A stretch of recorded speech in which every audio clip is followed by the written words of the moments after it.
6장 27절에서 30절, 마태복음 6장 27절부터 30절 말씀을 우리 같이 합독하도록 합니다. 다 찾았죠? 같이 봅니다. 시작. 너희 중에 누가 염려함으로 그 키를 한 자라도 더할 수 있겠느냐? 또 너희가 어찌 의복을 위하여 염려하느냐? 들의 백합화가 어떻게 자라는가 생각하여 보라. 수고도 아니하고 길쌈도 아니하느니라. 그러므로 내가 너희에게 말하노니 솔로몬의 모든 영광으로도 입은 것이 이 꽃 하나만 갖지 못하였느니라.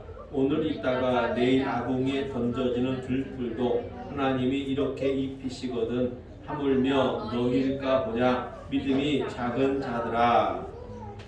아멘.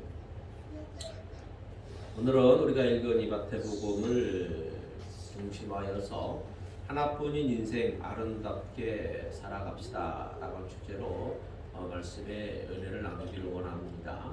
할렐루야. 하나님이 여러분을 사랑하십니다.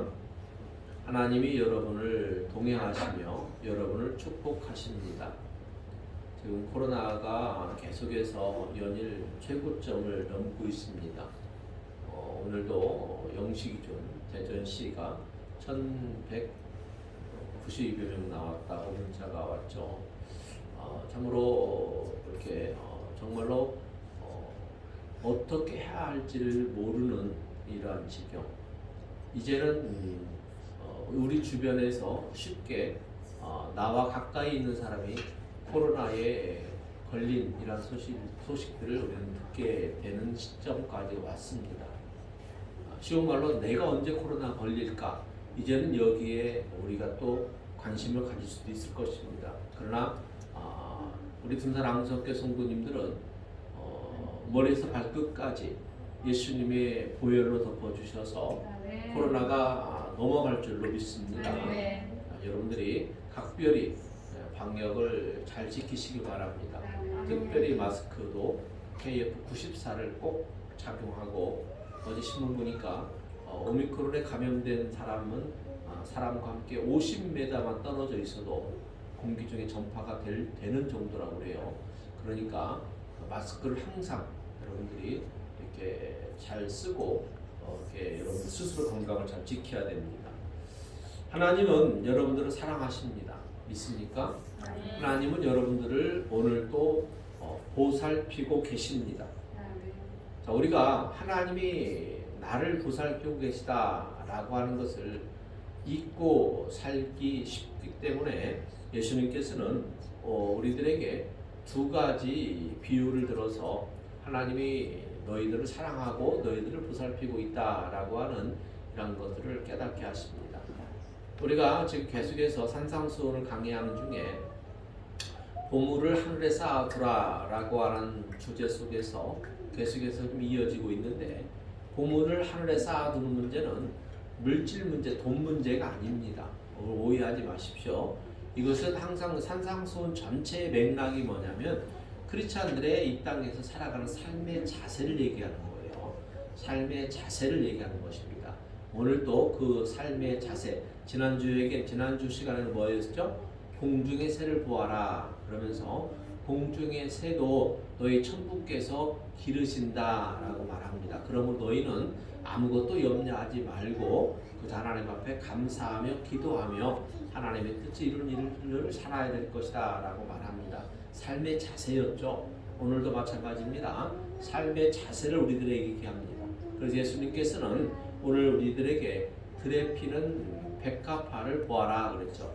들에 피는 백합화하고 누구하고 비교를 했습니까? 솔로몬과의 비교를 했죠.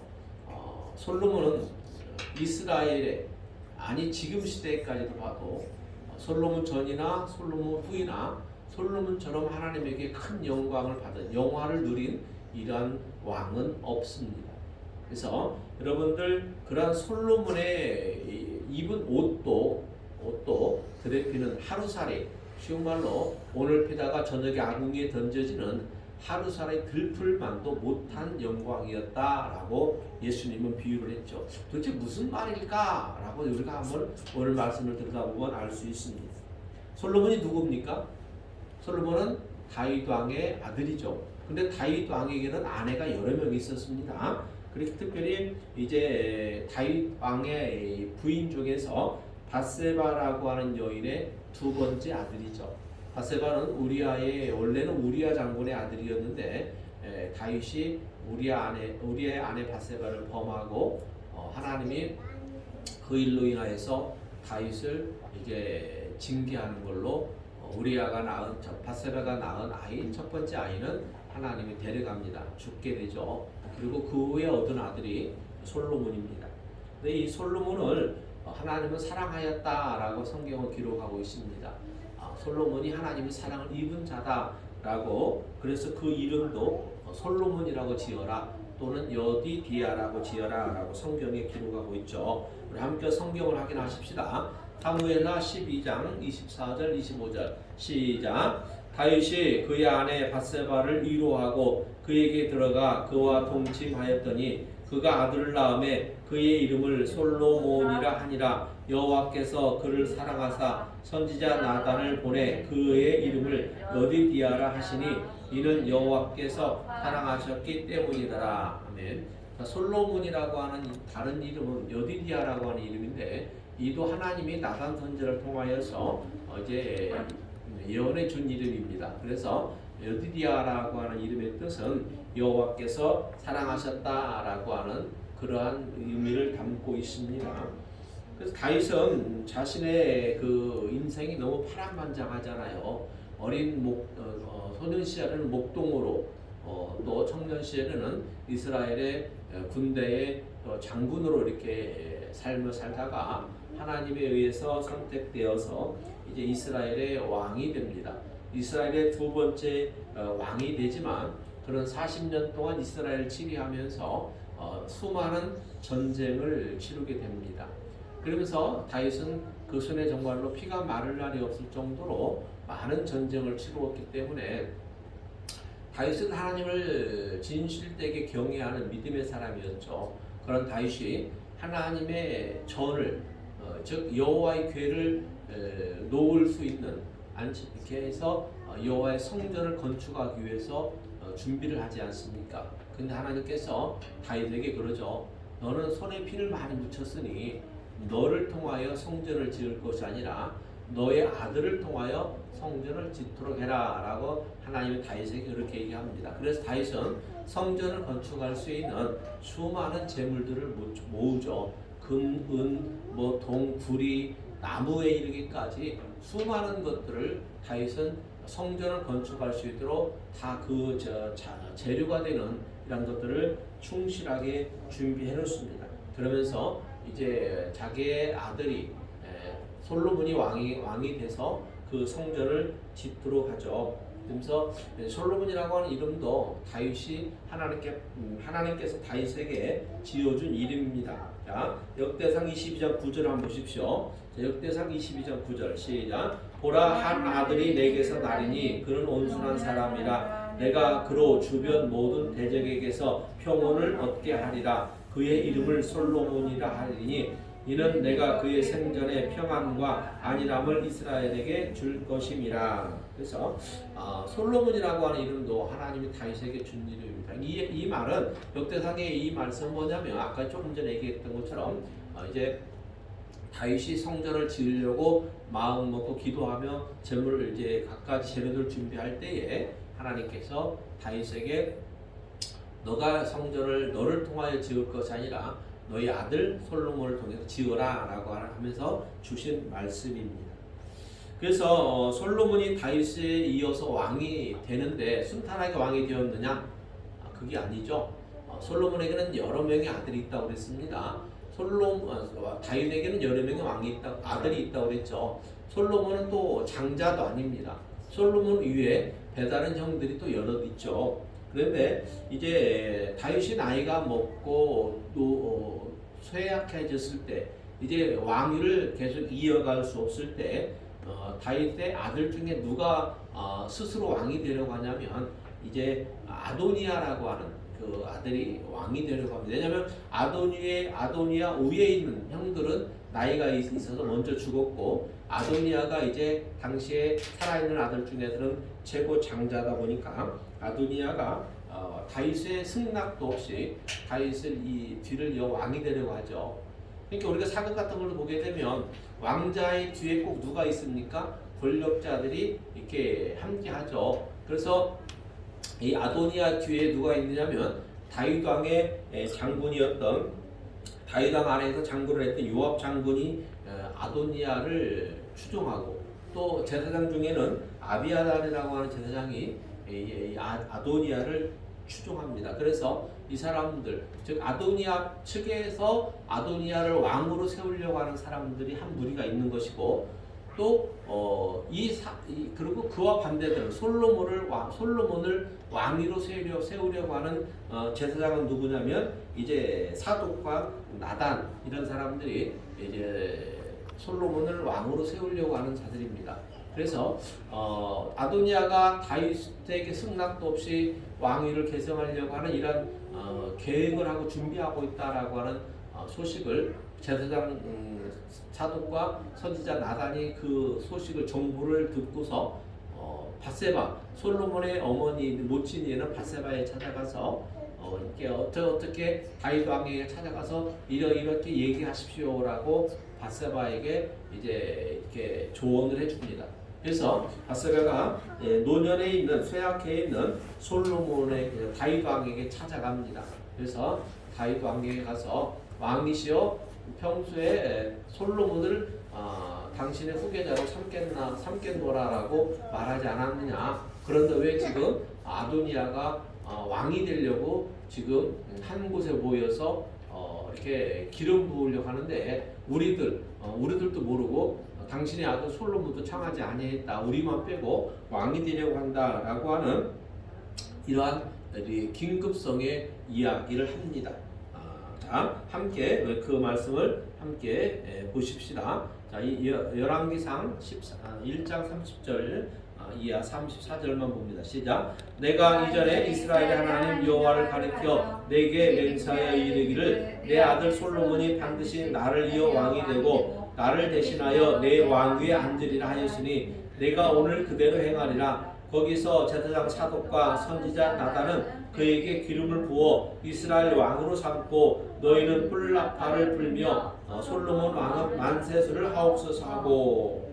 그래서 밧세바의 이야기를 들은 다윗이 그 자리에서 이제 사독과 나단에게 솔로몬을 왕으로 기름 부어 세우라라고 이렇게 얘기를 해서 사독과 선지자 나단이 이제 기름 부어서 솔로몬을 이스라엘의 왕으로 이렇게 세우고 공표합니다. 그래서 아도니아보다 먼저 기름 붓고 공표함으로 아도니아의 기선을 제압하게 되죠.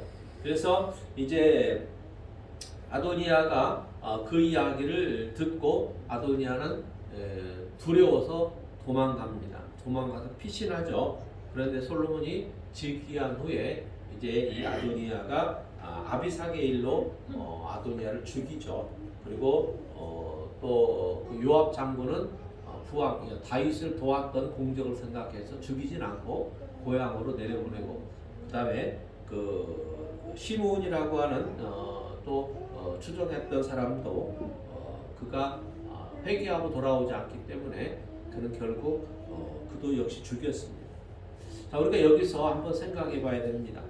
드레핀 백합화의 영광이 이스라엘의 세 번째 왕이 된 솔로몬의 왕궁에서 입은 그런 영광보다 훨씬 낫다라고 예수님은 비유를 했는데, 우리가 솔로몬의 영광을 한번 보면 이해가 안 될 수도 있습니다. 도대체 어떻게 솔로몬의 왕궁에서 입은 그런 영광이 드레핀 백합화만도 못하느냐라고 우리가 궁금할 수 있는데, 한번 생각해 보십시오. 다윗은 솔로몬에게 수많은 재물을 물려줍니다. 근데 우리가 성경 사전 같은 데를 찾아보면 당시에 다윗이 솔로몬에게 이렇게 물려받은, 다윗이 솔로몬에게 넘겨준 이런 재산이 얼마나 되냐면 금만 10만 달란트라고 해요. 금이 10만 달란트고 은이 100만 달란트. 그 다음에 노, 철 여러 가지 등이 셀 수 없을 만큼 많은 재물을 물려줍니다. 그리고 또 열왕기상 10장에 보게 되면 다윗이 임금이 된 후에 1년에 거둬들이는 세금이 얼마냐면 666달란트라고 그래요. 그냥 대란이온다. 우리가 복음서에 보게 되면 이스라엘의 화폐 단위가 나오잖아요. 예수님 비유에서. 그래서 1만 달란트 빚진 자가 100데나리온의 빚진 자를 용서하지 않아서 주인이 임금이 1만 달란트 빚진 자에게 엄히 이렇게 벌하는 걸 보잖아요. 이게 달란트인데 금이 10만 달란트, 은이 100만 달란트는 뭐 1년에 세금 걷어들이는 게 666달란트. 그러니까 이 달란트를 개념하니까 우리가 화폐 개념이 잘 안 돼요. 근데 금 10만 달란트면 어마어마한 돈입니다. 지금 예를 들어 우리나라 최고의 재벌이 삼성그룹이잖아요. 삼성의 이건희 회장이 얼마 전에 죽었을 때 그 자녀들이 재산들을 물려받았을 때 그냥 몇 조 정도 물려받았다라고 그러잖아요. 몇 조. 근데 다윗이 솔로몬에게 물려준 거는 몇 조 단위가 아니라 우리가 셀 수 없이 몇백 조가 넘어가는 거예요. 셀 수 없을 만큼. 금 10만 달란트만 따져도 오늘날 금 시세가 지금 1g에 6만 7천 원 돈. 아침에 내가 검색해 보니까 6만 7천 원 돈 돼. 1g에. 근데 6만 7천 원 돈 되는 이 금이 10만 달란트니까 우리가 셀 수 없을 정도. 거의 한 조로 내가 이렇게 계산해 보니 거의 500조 가까이, 금 10만 달란트로 따져도 500조 가까이 되는 어마어마한 재물을 솔로몬이 물려받았어요. 그런데 이 솔로몬이 이렇게 많은 거액의 재물을 갖고 있는데 어떻게 해서 솔로몬이 왕국에서 입는 옷이 얼마나 쉬운 예로 뭐 금으로 도색도 하고 막 했을 거 아니에요. 금도 치장도 하고. 그런데 정말 세상에 하나밖에 없는 옷을 만들어 입었을 것인데 그러한 옷보다도 드레핀 백합화가 더 아름답다라고 하나님 말씀하시느냐라고 하는 거예요. 우리가 이 역사서를 이렇게 보게 되면 솔로몬은 정말 많은 재물을 다윗으로부터 물려받았고 하나님에게 사랑을 입은 자는 분명한데 그의 삶을 보게 되면요, 이 신앙인의 삶이라고 우리가 할 수 없을 정도로 아주 난잡한 삶이다라는 것을 알 수 있어요. 이게 솔로몬은 물론 이제 다윗이 지으려다가 못 지었던 하나님의 전도 솔로몬이 짓습니다. 그런데 하나님의 성전을 지을 때 7년 걸렸다고 그랬어요, 성경에. 근데 자신이 거할 성전을 몇 년 걸려서 지었어요? 그보다 배가 긴 13년이 걸렸어요. 그러니까 이 얘기가 무슨 얘기냐면 하나님의 성전을 짓는 것보다 자기가 거할 왕궁을 짓는데 더 많은 돈을 투자하고 더 많은 공을 들였다라고 하는 것을 우리는 알 수 있습니다. 그리고 솔로몬은 결혼할 때에 애굽의 바로 왕의 딸을 데려다가 결혼하고 또 1000명이라고 하는 빈궁들, 이제 쉬운 말로 말하면 후궁들을 이렇게 하는데 그들이 다 이방인들이었다라고 하는 거예요. 왜냐하면 솔로몬은 하나님에게 왕이 됐을 때 하나님에게 이제 그 산당에서 기도하고 나서 1천번제를 드리고 나서 하나님이 그 솔로몬에게 묻잖아요. 내가 너에게 무엇을 해주었으면 좋겠느냐라고 물었을 때 솔로몬이 하나님에게 그렇게 얘기합니다. 저는 아직 어립니다. 내가 이 이스라엘 백성들, 하나님의 백성들을 잘 인도하고 가르칠 수 있도록 나에게 지혜와 지식을 주십시오. 이렇게 얘기합니다. 그래서 하나님은 정말 솔로몬의 그 간구하는, 그 구하는 것이 하나님의 마음에 이렇게 들었기 때문에 하나님은 솔로몬에게 지혜와 지식뿐만 아니라 너의 전에도 없을, 너의 후에도 없을 부와 명예도 너에게 함께 주겠노라 라고 하나님은 약속을 하죠. 정말로 아닌 게 아니라 솔로몬 전이나 후나 솔로몬처럼 그렇게 많은 영광을 누려본 사람은 없습니다. 그런데 솔로몬이 그렇게 하나님에게 겸손했던 이 솔로몬이 이제 장가를 들면서 1000명이나 되는 이방 여인들을 이제 자신의 후궁들로 이렇게 맞이하면서 그들이 이방 여인들이니까 들어올 때 뭘 가지고 들어왔겠어요? 그 각 나라가 각 족속에 섬겼던 이방 신들도 함께 들어왔다라고 하는 거예요. 솔로몬이 물론 이스라엘 민족들이 여호와의 성전을 짓기 전까지는 각 처소에 있는 산당의 하나님을 제사했잖아요. 하나님 예배했잖아요. 그러니까 뿔뿔이 흩어져서 예배했던 이러한 것들을 예루살렘에 하나님의 성전을 짓고 나서 그곳에 모여서 예배하는, 즉 예배일 이제 한 곳에 모여드리는 그러한 예배 중심적인 그러한 것을 풍토를 만드는 것은 높이 평가합니다. 그러나 솔로몬이 이방 여인들이 가지고 왔던 이런 우상들을 함께 받아들였다라고 하는 것이 문제가 됩니다. 그래서 하나님께서 솔로몬에게 징계를 분명히 내리게 되는 것을 보이죠. 자, 열왕기상 우리가 9장에 있는 말씀들을 함께 보시기를 원합니다. 시작. 만일 너희나 너희의 자손이 아주 돌아서서 나를 따르지 아니하며 내가 너희 앞에 둔 나의 계명과 법도를 지키지 아니하고 가서 다른 신을 섬겨 그것을 경배하면 내가 이스라엘을 내가 그들에게 준 땅에서 끊어버릴 것이요 내 이름을 위하여 내가 걸어가게 구별한 이 성전이라도 내 앞에서 던져버리리니 이스라엘은 모든 민족 가운데서 속담거리와 이야기거리가 될 것이며 이 성전이 높을지라도 지나가는 자마다 놀라며 비웃어 이르되 여호와께서 무슨 까닭으로 이 땅과 이 성전에 이같이 행하셨는고 하면 대답하기를 그들의 조상들을 애굽 땅에서 인도하여 내심 그들의 하나님 여호와를 버리고 다른 신을 따라가서 그를 경배하여 섬김으로 여호와께서 이 모든 재앙을 그들에게 내리심이라 하리라 하셨더라. 이 앞전의 말씀은 하나님은 축복의 말씀을 주셨어요. 그러나 그 축복의 말씀 뒤에 이게 하나님의 이제 경고의 말씀이죠. 저주의 말씀이죠. 이 말씀처럼 솔로몬은 정말로 어마어마한 부와 명예를 누린 그런 사람임에도 분명하시지만 그러나 주님은 솔로몬의 입은 영광이 드레핀 백합화만도 못하였다라고 평가합니다. 왜 그랬을까요?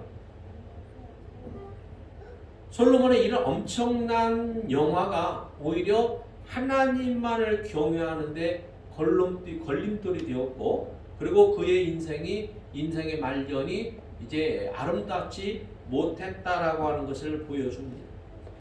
솔로몬은 물론 이제 이스라엘 백성들이 각 처소에서 예배하는 산당에서 예배하는 이런 가운데에 이제 성전을 만들어 놓고 성전 중심의 예배를 드릴 수 있도록 만들어 놓은 것은 좋은 평가입니다. 그러나 솔로몬이 많은 첩첩들을 1,000명이나 되는 첩첩들을 받아들이고 그 여인들이 가지고 왔던 우상들을 함께 받아들임으로 인해서 여호와만을 섬기는 이스라엘 민족에게 커다란 이제 장애가 되는 하나님만을 섬기는 일에 방해가 되는 이런 부정적인 일을 또 하게 되는 데에 큰 역할을 하게 됩니다.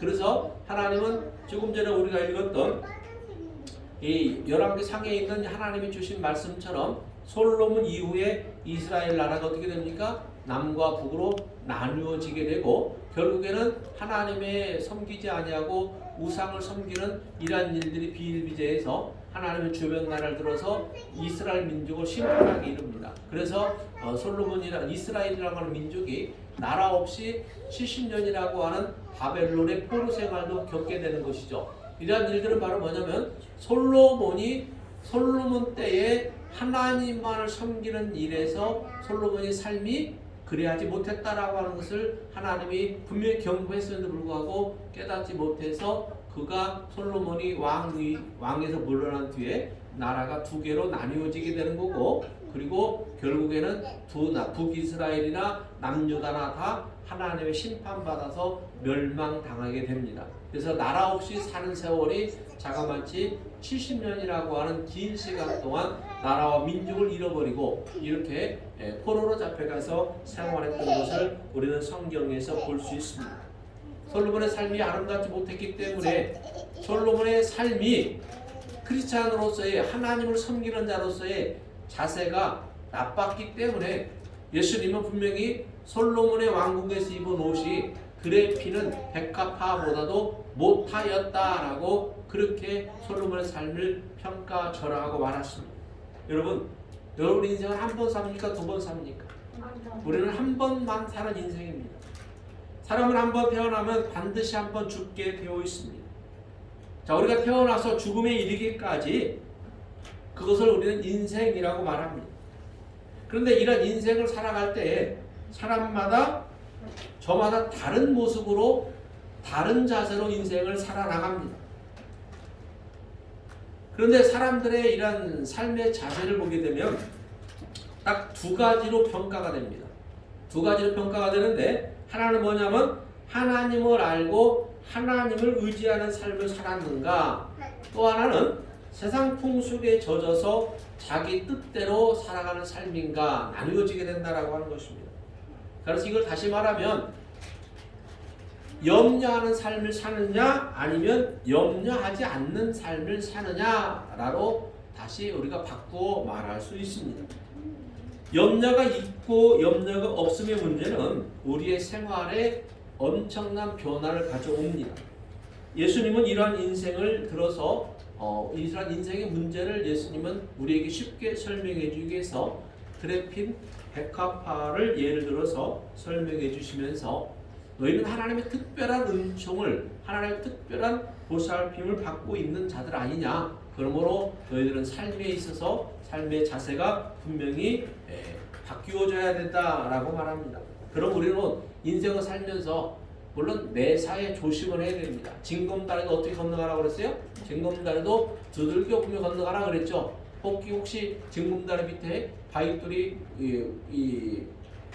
고인돌이 빠진 징검다리는 밟으면 끼우떠 가고 물에 빠지니까 징검다리도 확인해보고 건너가라 라고 말하는 것은 뭐냐면 매사에 조심은 하라는 거예요. 조심은 하는데 그 확인도 안 해보고 미리 건너가기도 전에 뚝에 서서 이 징검다리를 건너가는데 내가 물에 빠지면 어떡하지? 이런 염려부터 하지 말라라는 얘기입니다. 그래서 여러분 우리가 염려하면 마음에 혼란을 가져오게 되죠. 마음에 혼란이 오게 되면 그것은 결국 어떻게 합니까? 불안감을 조성하게 됩니다. 그러니까 우리 인생의 여정길에서 매사에 조심은 하되 염려는 하지 말라라는 거예요. 염려는 하지 말라라는 것이죠. 염려는 염려하면 우리가 부정적이 되기 때문에 그렇습니다. 자, 오늘 본문 말씀 한번 보십시다. 시작. 너희 중에 누가 염려함으로 그 키를 한 자라도 더할 수 있겠느냐. 자, 우리가 염려한다고 우리 앞에 인생의 문제에서 너가 스스로 해결할 수 있느냐라고 하는 예수님의 가르침이잖아요. 염려함으로 우리의 키를 한 자라도 키울 수 있느냐라고 하는 것입니다. 그래서 우리가 우리 인생에서 정말 무의미한 것은 아무런 도움도 안 되는 것은 뭐냐면 염려라고 하는 것이죠. 염려는 우리 인생에서 전혀 도움이 안 됩니다. 염려하지 않는 것이 오히려 우리에게 득이 되는 것이죠. 염려가 많아지면 여러분 오히려 우리는 마음의 질병을 가져오게 됩니다. 지금 우리가 코로나 시대를 3년을 살고 있는데 코로나가 만연해 있다 할지라도 여러분 염려하지 마시기 바랍니다. 우리가 죄악이 가득한 이 세상에 살지만 죄로 인해서 우리가 염려하지 않듯이 여러분들이 코로나가 만연해 있다 할지라도 절대로 염려하지 마시고 한 번뿐인 인생 하나님이 보시기에 아름답게 사는 저와 여러분 되어야 되지 않겠습니까? 아멘. 그러므로 우리는 정말로 하나님을 믿고 하나님을 의지한다면 결코 우리가 하나님의 도우심과 보살핌을 받고 살아갈 수 있습니다. 그런데 염려하는 자들은 하나님의 도우심을, 하나님의 보살핌을 받지 못한다라고 하는 사실입니다. 여러분, 우리는 들의 백합화가 자라는 걸 통해서 우리는 무엇을 느껴야 됩니까? 이제 조금 있으면 이제 3월달 되면 이 얼어붙은 땅에서 죽어있던 것 같은 이런 나무들에서 생기가 나고 새순이 나고 새싹이 나면서 아름다운 꽃이 피잖아요. 여러분 들에 피는 이런 꽃들을 보면서 여러분들이 무엇을 느낍니까? 우리는 분명히 들에 피는 이런 꽃들 중에서 하나님의 손길들을 느낄 수 있어야 됩니다. 백합화는요, 들에 피는 이런 들풀들은요, 누가 가꾸지도 않습니다. 누가 물을 주지도 않습니다. 그런데도 불구하고 어떻게 합니까? 날마다 새롭게 변화되고 성장하면서 아름다움을 저마다 뽐내고 있습니다.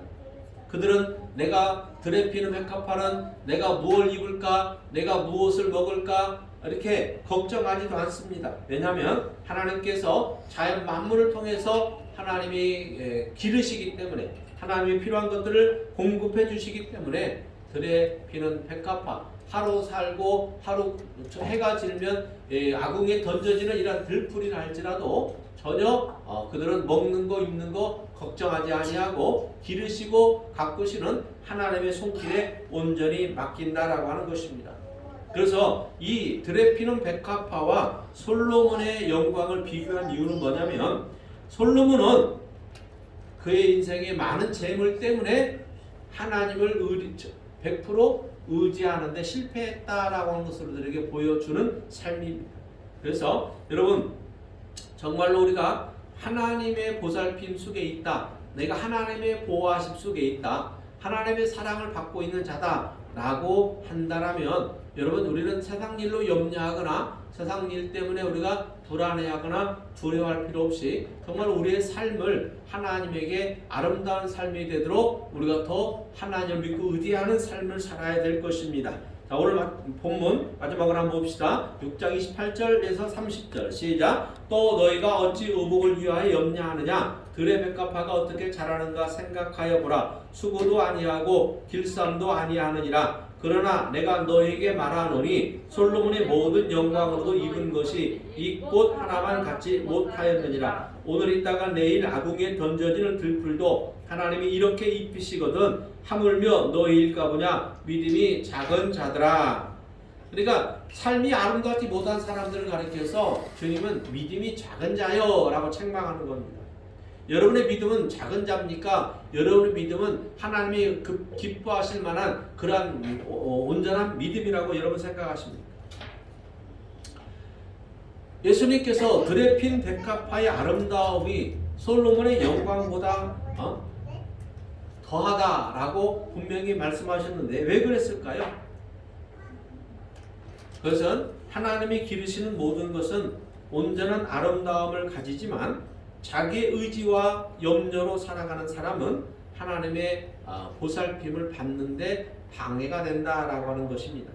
솔로몬은 영화와 부귀를 누렸습니다. 그러나 그의 삶의 자체가 잘못됨으로, 하나님만 온전히 의지하지 못함으로, 하나님만 온전히 신뢰하지 못함으로 이스라엘 민족은 남과 북으로 나뉘어지게 되는 것이고, 그리고 그의 삶에 있어서 1,000명의 처첩들을 거느림으로 그들이 섬기는 우상들을 허용함으로 말미암아서 그의 삶이 망가졌고 이스라엘의 신앙이 망가지게 되는 결과를 가져옵니다. 그러므로 아무리 좋은 옷을 입고 아무리 좋은 것을 먹고 아무리 좋은 환경 궁궐에서 살았다 할지라도 그의 삶의 자세가 망가졌기 때문에 하나님을 온전히 믿고 신뢰하는 삶이 아니라 오히려 자기 의지와 자기의 재물을 믿고 큰소리치는 이러한 삶을 살았기 때문에 오히려 드레핀 백합화보다도 못한 영광이다 라고 주님은 그렇게 평가했던 것입니다. 여러분, 드레핀 백합화는요 온전히 하나님의 손길에 의해서 키워지고 아름다웠다라고 하는 사실을 우리는 기억하십시오. 이 말에서 뭐냐면 드레핀 백합화처럼 사랑하는 우리 둔산항수교회 성도 여러분, 여러분들이 온전히 하나님께 여러분의 삶을, 여러분의 인생을 맡기기를 바랍니다. 우리가 온전히 하나님을 믿고 의지하는 삶을 살 때에 정말로 우리가 하나님의 나라와 하나님의 의를 위한 삶을 살 수가 있는 것이고, 하나님은 우리의 삶이 드레핀 백합화처럼 하나님을 온전히 믿는 이런 아름다운 인생이 되기를 원하신다라고 하는 것입니다. 무엇이 우리의 삶의 자세를 아름답게 하겠습니까? 어떠한 생각이, 어떠한 마음이 우리의 삶을 아름답게 하겠습니까? 그것은 염려와 불안이 아니라 오직 하나님만을 믿고 의지하면서 하나님께 온전히 신뢰하여 하나님이 나를 오늘도 다스리시고 하나님이 오늘도 나를 보살피시다라고 하는 이러한 신뢰와 믿음을 하나님께 보이는 삶이 바로 하나뿐 인생을 아름답게 가꾸는 인생이 되는 것입니다. 우리 둔산항석교 사랑하는 성도 여러분, 여러분과 여러분의 가족들과 여러분의 자손들 모두가 하나님의 손길에 맡김으로 말미암아 하나님이 친히 기르시고 가꾸심으로 말미암아 공중에 창고나 농토가 없이도 공중에 나는 새가 아름답게 키워지듯이 드레피는 백합화가 검은 흙덩이에서 아름다운 순백의 꽃을 피워내듯이 하나님의 손길에 맡김으로 하나님의 보살핌 속에 우리의 삶이 아름다운 인생이 되어서 주님에게 훗날 칭찬 듣는 축복의 성도들이 다 되기를 주님의 이름으로 축원합니다. 아멘. 기도합니다. 사랑하는 하나님 아버지 감사합니다. 저희들 부족하지만 이 땅에서의 삶이 오직 하나님만을 의지하고 신뢰함으로 우리의 삶의 자세가 정말 하나님께 인정하고 칭찬 듣는 온전한 믿음의 사람들이 되게 하여 주셔서 하나님의 나라 임했을 때에 칭찬과 상급을 받는 우리 성도들 다 되도록 축복하여 세워 주시옵소서. 감사하며 예수님의 이름으로 기도도 드렸사옵나이다. 아멘.